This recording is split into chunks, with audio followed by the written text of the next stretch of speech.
ఆశ్రయ నీవేనా, ప్రయాసపడి సమస్త జనులకు విశ్రాంతినిచ్చే దీవెనా, దుఃఖిత పీడిత నిరాధారులకు ఆశ్రయ నీవేనా, అనుదిన రక్షణ సువార్తనందించు పరమ నివేదనా, అనుదిన రక్షణ సువార్తనందించు పరమ నివేదనా, యేసయ్య దీవెనా, యేసయ్య దీవెనా, యేసయ్య దీవెనా, యేసయ్య దీవెనా.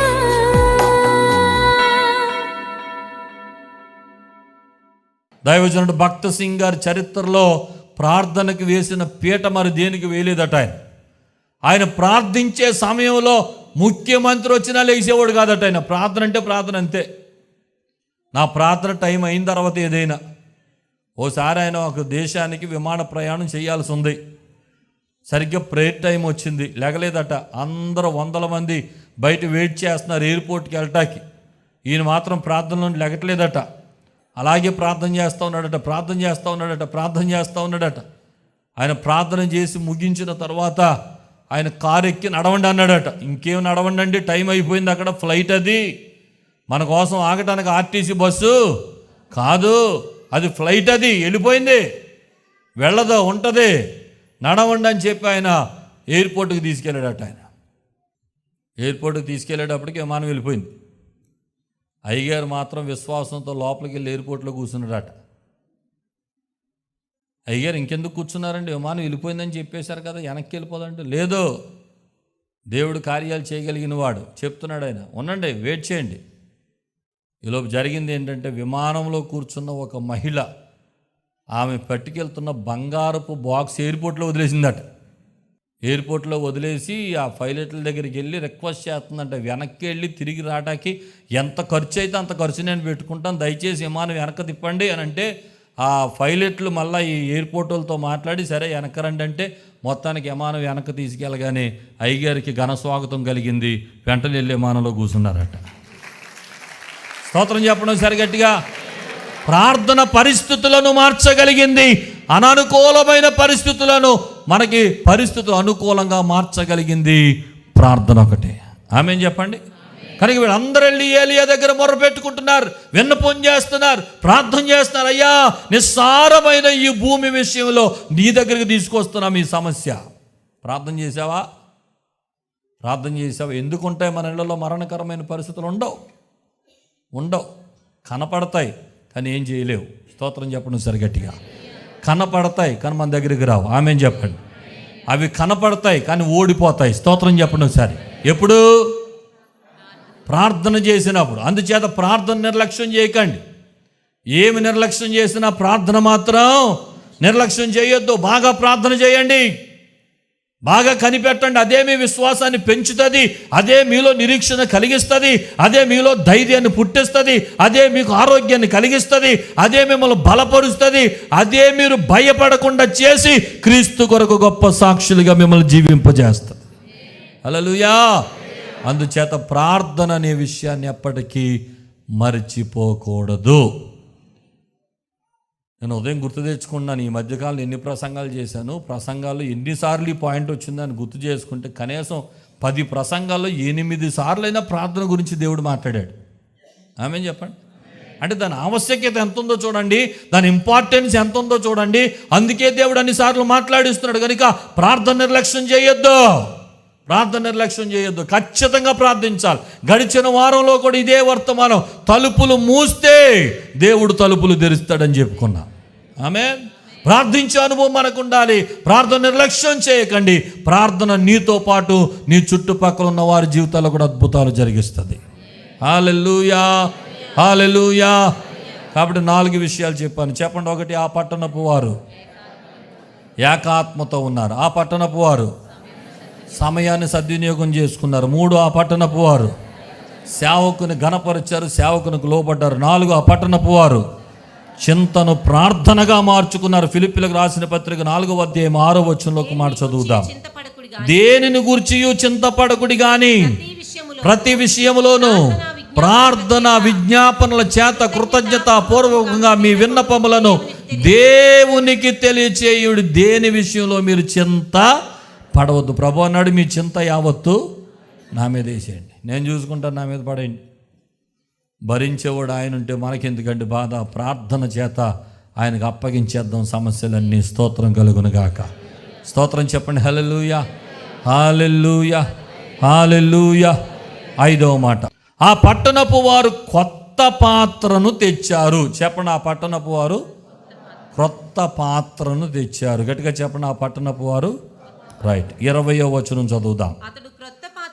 అతడు క్రొత్త పాత్రలో ఉప్పు వేసి నా యొద్దకు తీసుకురండి అని వారితో చెప్పాను. చాలు. ఏమేమి తెమ్మన్నాడు? ఒక కొత్త పాత్ర, అందులో ఉప్పు. ఈ 2 విషయాలు మాట్లాడదాం. ఆమె చెప్పడం సరిగట్టిగా. కొత్త పాత్ర. ఏం పట్టుకు రావాలి ప్రభు దగ్గరికి? కొత్త పాత్ర. అందరూ చెప్పండి, ఏం పట్టుకు రావాలి?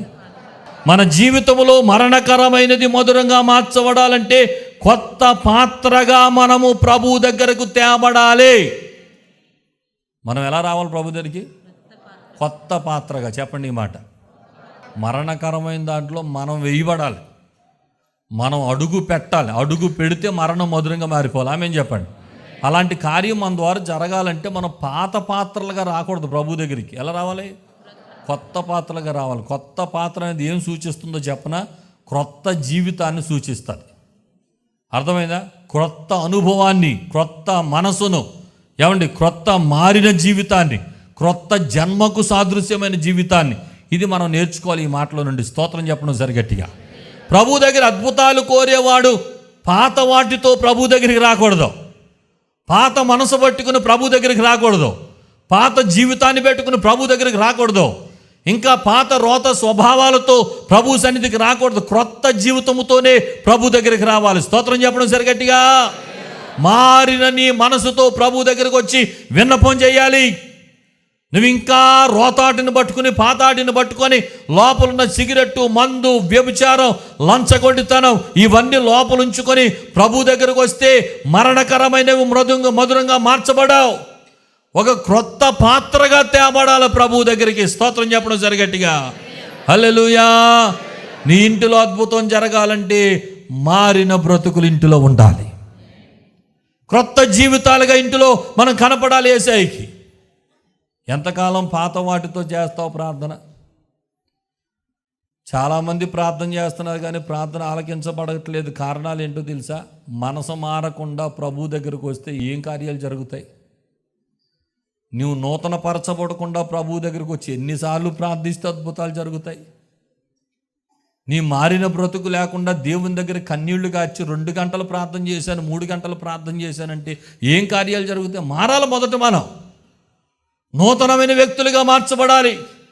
మన మనసులో మార్చబడాలి, మన హృదయం మార్చబడాలి, మన జీవితం మార్చబడాలి. ఒక నూతన క్రియ దేవుడు మనలో చెయ్యాలంటే మనలో పాతవి గతించాలి, సమస్తమును క్రొత్తవైపోవాలి. ఆమె చెప్పండి. హల్లెలూయా. అనుభవం ఉందా? మారు మనసు పొందినవాడిగానే మోకరిస్తున్నావా? రక్షణ పొందినవాడిగానే మోకరిస్తున్నావా?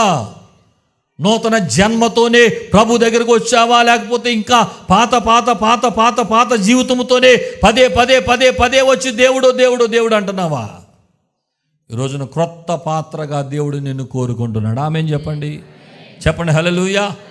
అయ్యా, నా జీవితంలో ఎందుకు మరణకరమైన మధురంగా మార్చబడటం లేదని ఆలోచిస్తుంటే ఇప్పుడు నాకు అర్థమైందండి, నా పాత స్వభావాన్ని ఇంకా నేను మార్చుకోలేకపోయాను. ఇంకా ఎవరికైనా అలా అనిపిస్తుంటే ఇదే మిక్కిలి అనుకూల సమయం, ఇదే రక్షణ దినం. ఇంత గొప్ప రక్షణ నిర్లక్ష్యము చేసినట్లా ఎలాగ తప్పించుకుంటావు? రా ప్రభు దగ్గరికి. ఇప్పుడైనా వచ్చే ప్రభు దగ్గరికి. ఇప్పుడైనా నీ జీవితాన్ని ఇచ్చే ప్రభువుకి. ఇప్పుడైనా పాత వదిలిపెట్టే. నీకు మరణకరమైనది, నిస్సారమైనది నీ ఇంటిలో వద్దు, నీ కుటుంబానికి వద్దు, నీ జీవితంలో వద్దు. ప్రభువు చెంతకు నూతనమైన మనసుతో ప్రభు దగ్గరికి రా. ఒక నూతనమైన హృదయంతో ప్రభు దగ్గరికి రా.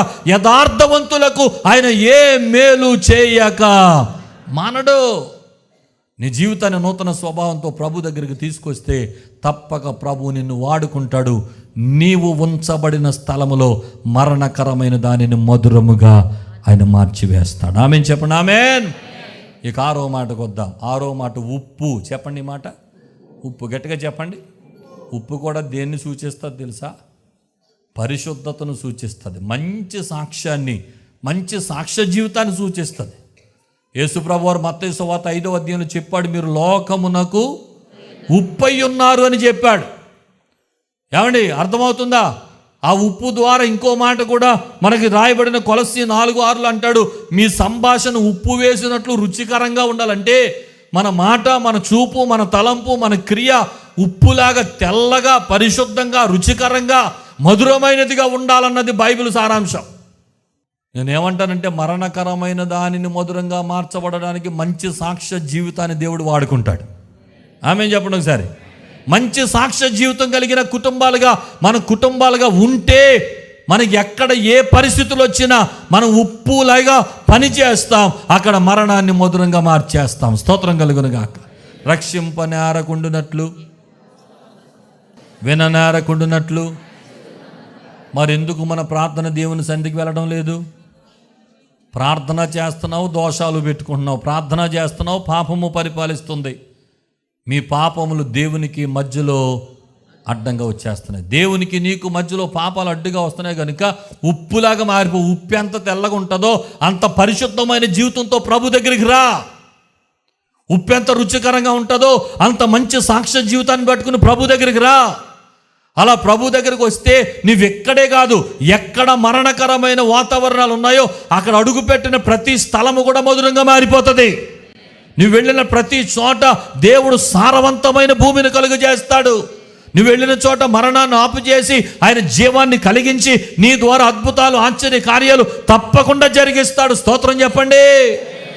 కాబట్టి ఒకవేళ ఇంకా అపవిత్రమైన జీవితంతోనే ప్రభువా నా ఇల్లు మధురంగా మార్చబడాలని అడుగుతున్నావేమో, నీ ఇల్లు మధురంగా మార్చబడడానికి మొదట నీవు చేయాల్సిన పని, నిన్ను నీవు శుద్ధీకరించుకో. నీ కుటుంబాన్ని శుద్ధీకరించుకో. క్రొత్త పాత్రగా మార్చబడు.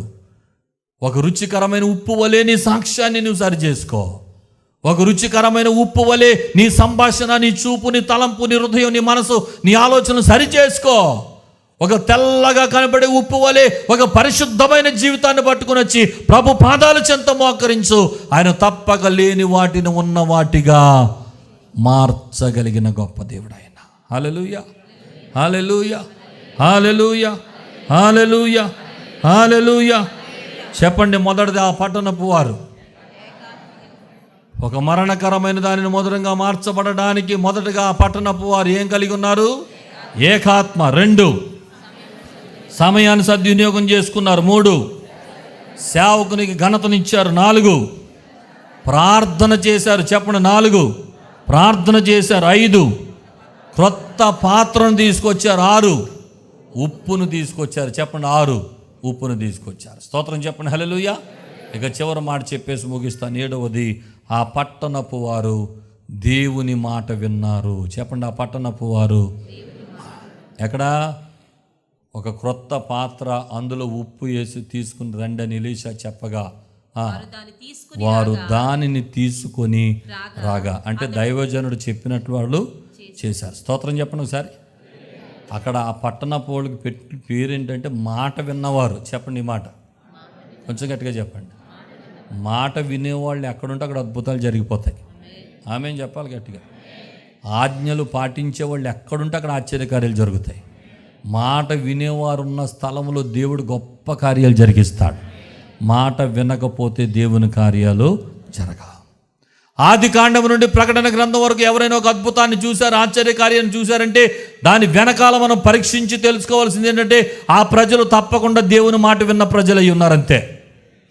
దేవుని మాట విన్న ప్రజలు ఎక్కడున్నారో అక్కడ అద్భుతాలు జరిగాయి. మాట వినకపోతే అద్భుతాలు జరగవు. వాక్యములో ఉన్నది చేయకపోతే, దేవుడు చెప్పిన మాటలు చేయకపోతే నువ్వెంత ప్రార్థించిన అద్భుతాలు జరగవు. ఆమేన్ చెప్పండి. మొట్టమొదటి మనుషులే ఆదాము అవ్వలే దానికి ఉదాహరణ. ఇది చెయ్యొద్దురా బాబు అంటే చేశారు, అక్కడే మొదలైపోయింది శాపం అంతా. మాట వినలేదు, వాళ్ళిద్దరూ మాట వినలేదు. చెయ్యొద్దన్న పని చేసి ఆశీర్వాదానికి బదులు శాపాన్ని పట్టుకొచ్చారు. వాళ్ళిద్దరు గొప్ప ఉదాహరణ. సౌలు కూడా తీసుకురావద్దన్న వాటిని తీసుకొచ్చి పైగా అంటాడు, నేను దేవునికి బలి ఇవ్వటానికే కదా తీసుకొచ్చా అంటాడు. అప్పుడు ప్రభు చెప్పిన మాట ఏంటి తెలుసా? నీ బలులు అక్కర్లేదురా, నాకు బలులు అర్పించుట కంటే మాట వినుట శ్రేష్టం అన్నాడు. ఆమె చెప్పండి. బలులు ఎవరికి కావాలి? నేను చెప్పిన మాట వినకుండా, నేను చెప్పింది చేయకుండా నీ బలి ఎవరికి కావాలి? నీ కానుక ఎవరికి కావాలి? నీ దశంభాగం ఎవరికి కావాలి? నీ ప్రథమ ఫలం ఎవరికి కావాలి? నీ అర్పణలు ఎవరికి కావాలి? ముందు నా ఆజ్ఞ ప్రకారం బ్రతుకు. నేను చేయమన్నది చెయ్యి, నేను ఉండమన్నట్టు ఉండు, నేను జీవించమన్నట్టు జీవించు. నా మాట వింటే అద్భుతాలు జరుగుతాయి. నా మాట వినకుండా నువ్వు ఇచ్చేవేమి నాకు అక్కర్లేదు. అది సౌలుతో చెప్పిన మాట. అరే నీ అర్పణ నాకు వద్దురా బాబు, నువ్వు చేసేది నాకు వద్దురా, నాకు కావాల్సింది ఏంటంటే నువ్వు మాట వినటమే నాకు కావాలి. మాట వినకపోవటం వల్ల రాజ్యరేఖాన్ని పోగొట్టుకున్నాడు. అందుచేత దేవుని మాట ఎవరు వింటే వారు దీవించబడతారు. కొన్ని ఉదాహరణ చెప్తాను. యోహాను సువార్త 2వ అధ్యాయంలో నీటిని ద్రాక్షారసంగా మార్చడానికి గల ముఖ్య కారణం, బైబిల్ చూడక్కర్లేదు చెప్పండి, మాట విన్న పరిచారకులు అక్కడ ఉన్నారు. ఆమెన్ చెప్పండి.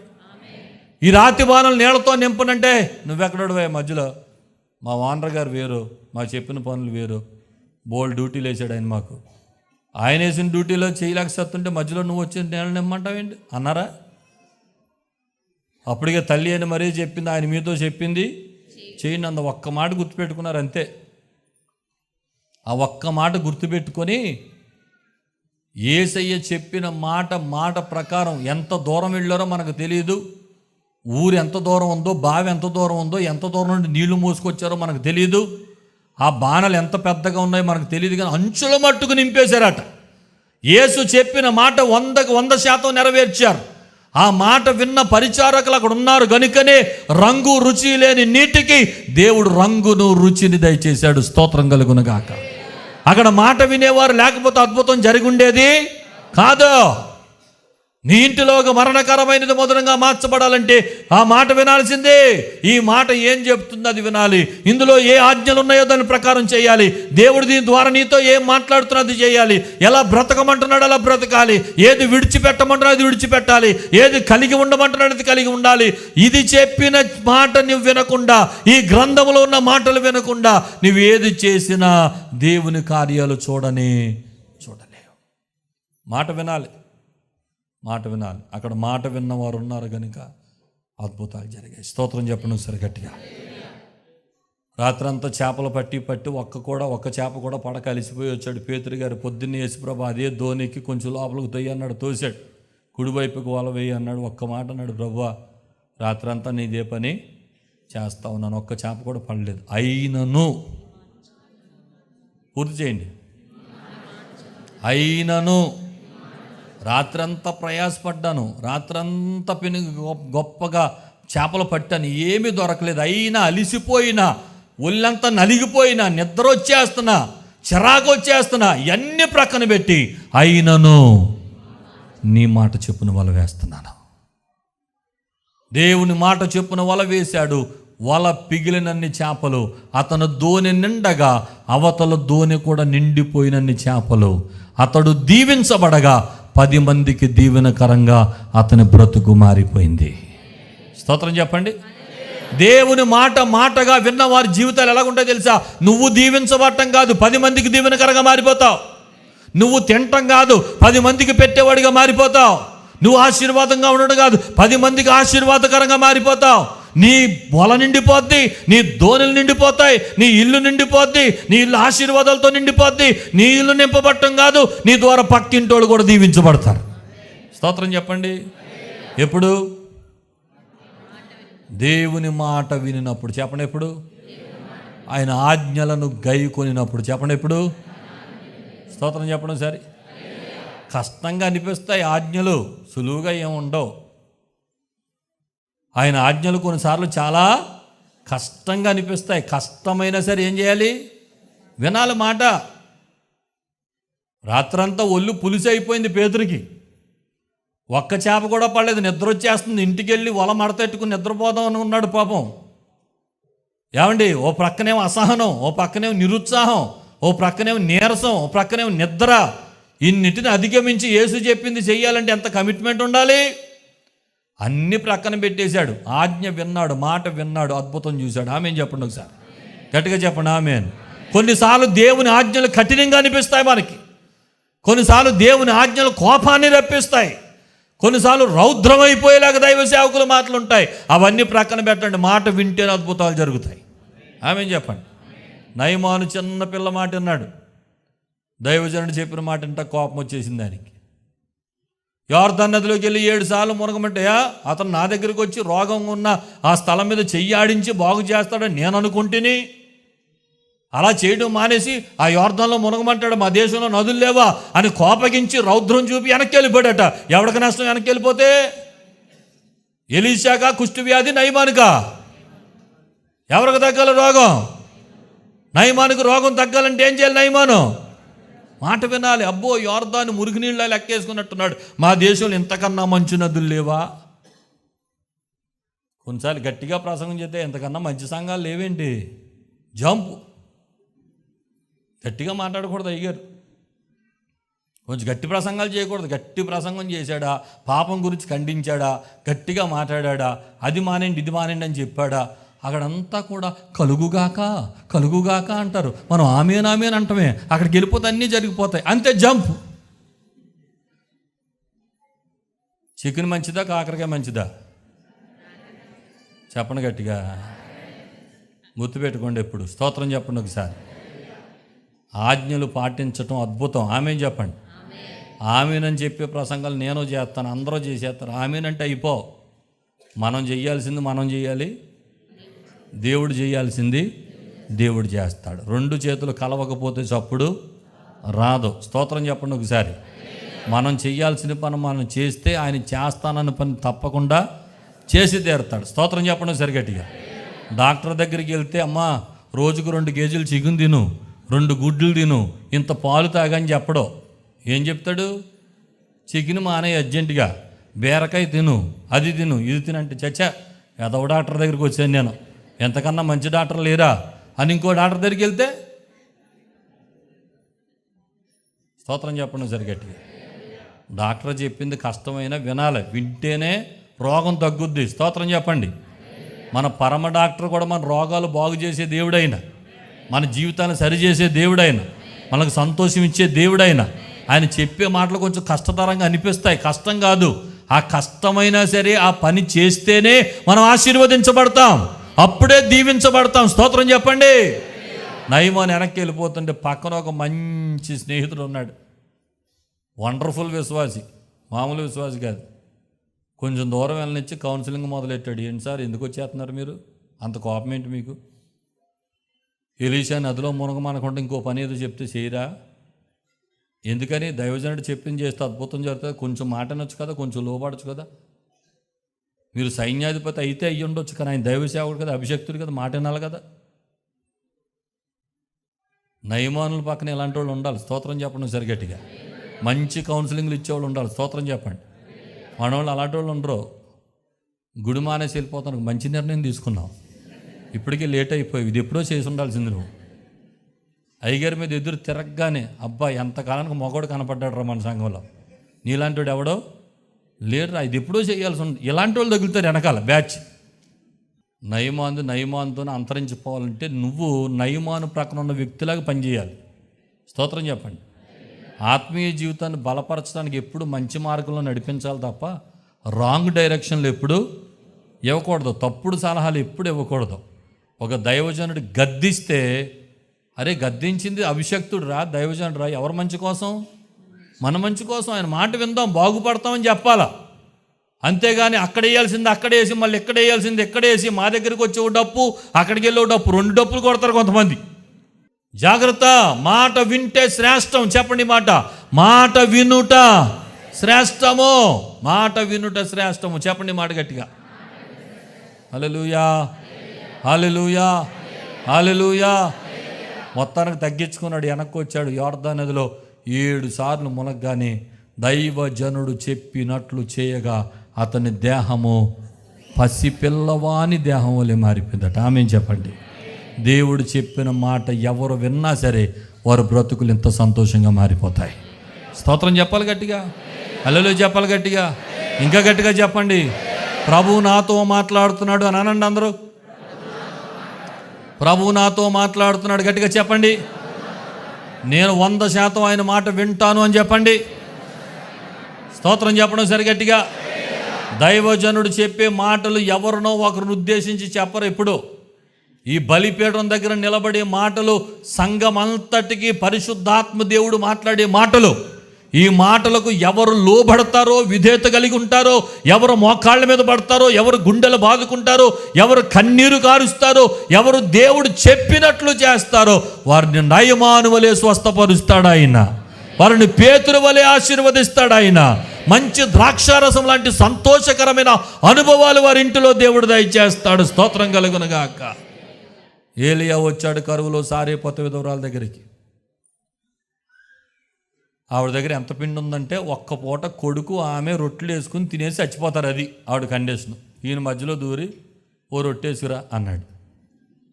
ఒళ్ళు మండిపోదా? మాకే ఒక పూట ఉందని ఏడ్చేస్తుంటే మధ్యలో ఈయనకి ఎట్టాలా? ముక్కు మొఖం తెలియకుండా వచ్చి రొట్టేసిరామంటే ఎవడేసుకొస్తాడు? ఎల్లో అవతలకెళ్ళు అనాలి కదా.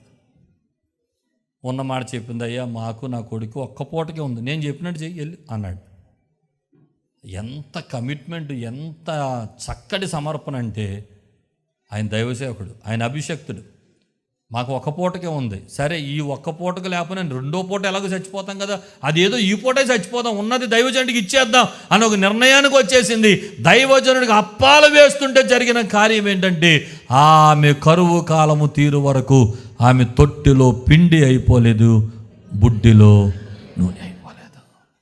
మాట వింటే అలాంటి కార్యాలు జరుగుతాయి. స్తోత్రం చెప్పండి గట్టిగా, స్తోత్రం చెప్పండి గట్టిగా, స్తోత్రం చెప్పండి.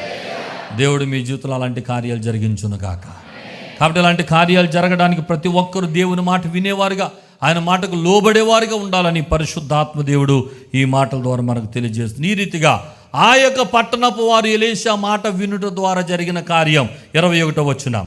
అతడు ఆ నీటి ఓట యొద్దకు పోయి అందులో ఉప్పు వేసి యెహోవా సెలవిచ్చినదేమనగా, ఈ నీటిని నేను బాగు చేసి ఉన్నాను కనుక ఇక దీని వలన మరణము కలుగదు. స్తోత్రం చెప్పడం సరిగట్టిగా. భూమియు నిస్సారముగా ఉండదు. స్తోత్రం చెప్పండి. ఇప్పుడు ఆ పట్టణములో మరణము లేదు. స్తోత్రం చెప్పండి. ఆ మొక్కలకు మరణము లేదు. స్తోత్రం చెప్పండి.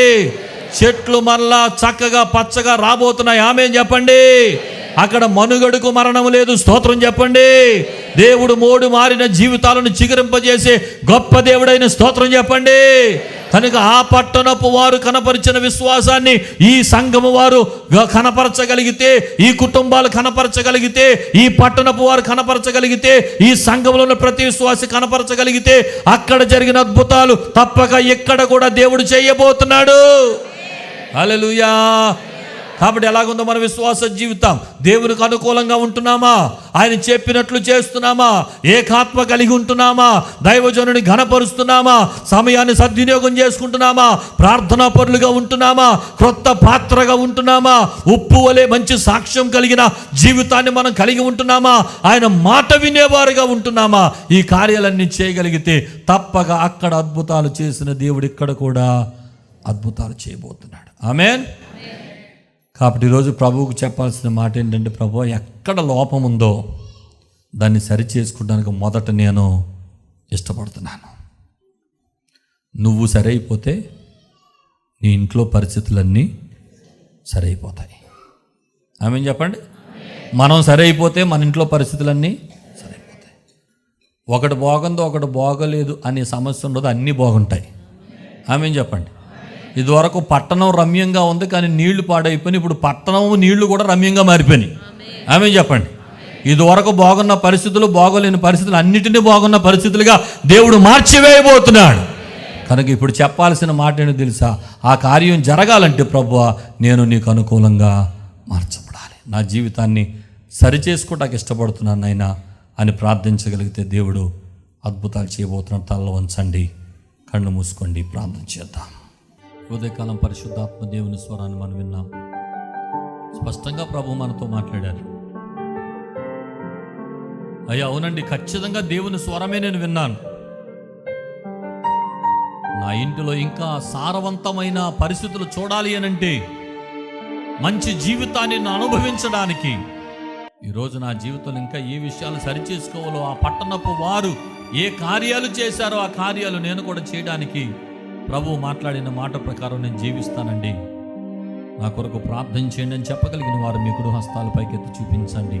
మీకోసం ప్రార్థన చేస్తాను. పరిశుద్ధుడా, ఈరోజు మాటలు విన్న ప్రతి ఒక్కరి జీవితాలు ఇప్పటికే మీ కార్యాలు ప్రారంభించారు. వారి జీవితాల్లో నీ కార్యాలు జరిగించుచున్నందుకు కొరకు స్తోత్ర.